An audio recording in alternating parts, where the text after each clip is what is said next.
Hola a totes i a tots, soc Marta López i en este vídeo faré la meva ressenya de l'assignatura de complements. El llibre que tractaré és El que fan els millors professors universitaris, de l'autor Ken Bain. L'any de publicació és l'any 2004, però la versió al català va ser publicada l'any 2005, una traducció feta per la Universitat de València, en concret per Anna Torcal. Ken Bain és un professor i autor estatunidenc, és un llibre de gènere narratiu destinat a professors, psicopedagogs, psicòlegs, etc.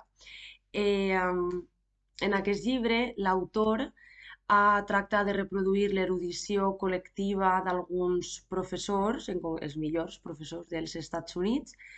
L'estudi al principi incloïa unes dues universitats, però finalment va veure que era un estudi tan ampli que en dues universitats es quedava curt i al final va fer un estudi de dosenes de centres, des d'universitats públiques fins a universitats molt més selectives.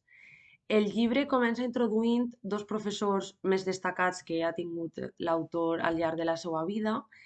Va ser en el moment en què rebia classe d'aquests professors quan va començar a fer-se preguntes relacionades amb aquest estudi, com ho feien, com feien aquests professors perquè els alumnes tingueren bons resultats, interès i totes les característiques que ara veurem.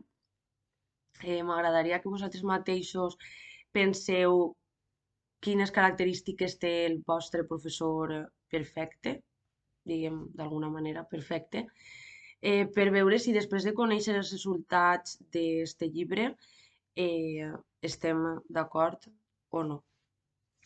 Aleshores, durant anys, Bain es va qüestionar això, com alguns professors podien canviar conductes, augmentar els bons resultats, perquè, clar, els alumnes eren de molta diversitat.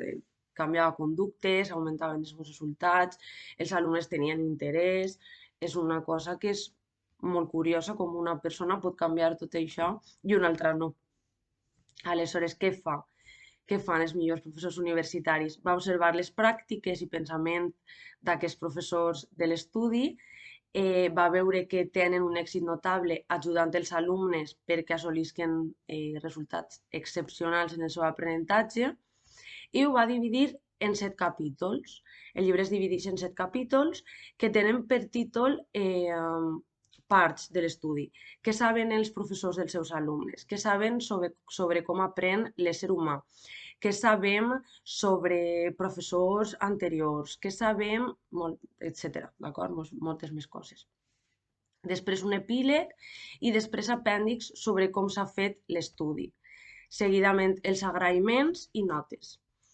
El tema del llibre podríem dir que és aprendre a aprendre. Per què? Doncs l'estudi en si mateix ja és un aprenentatge.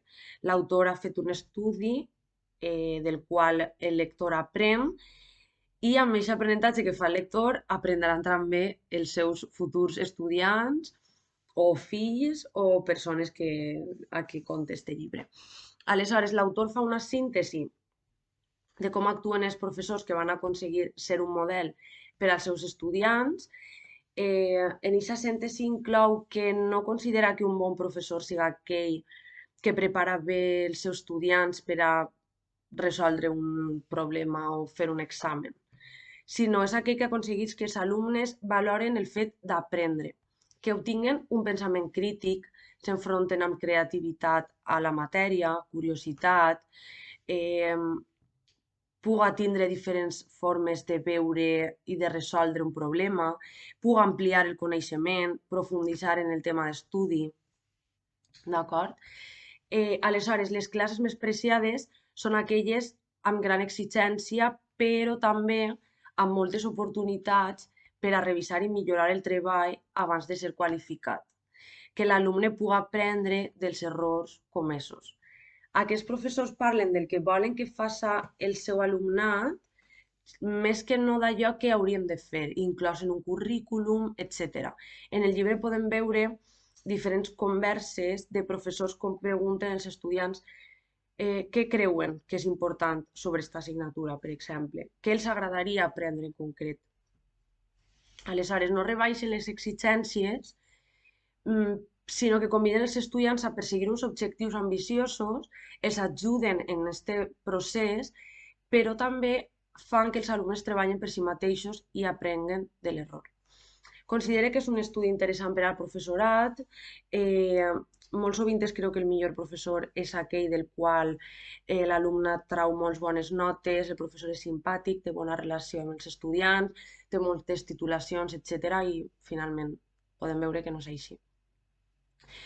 Podem veure que, tot i fer més de 30 anys que l'autor es feia aquesta pregunta, continuem fent-nos-la i això vol dir que sempre estem en constant aprenentatge, com hem dit abans, i que sempre podem ser millors professors. Mm, Podem resumir del llibre que és molt important que el professor crega en el seu alumne, pense que és capaç d'aprendre, que l'alumne tinga motivació i ganes i sobretot que entre els professors i alumnat hi hagi sempre un respecte. Eh, M'agradaria recomanar aquest llibre a tant professorat, psicòlegs, pares, mares, etc., que tinguen fills en etapa d'aprenentatge, ensenyament o el que siga. I doncs moltes gràcies per la vostra atenció.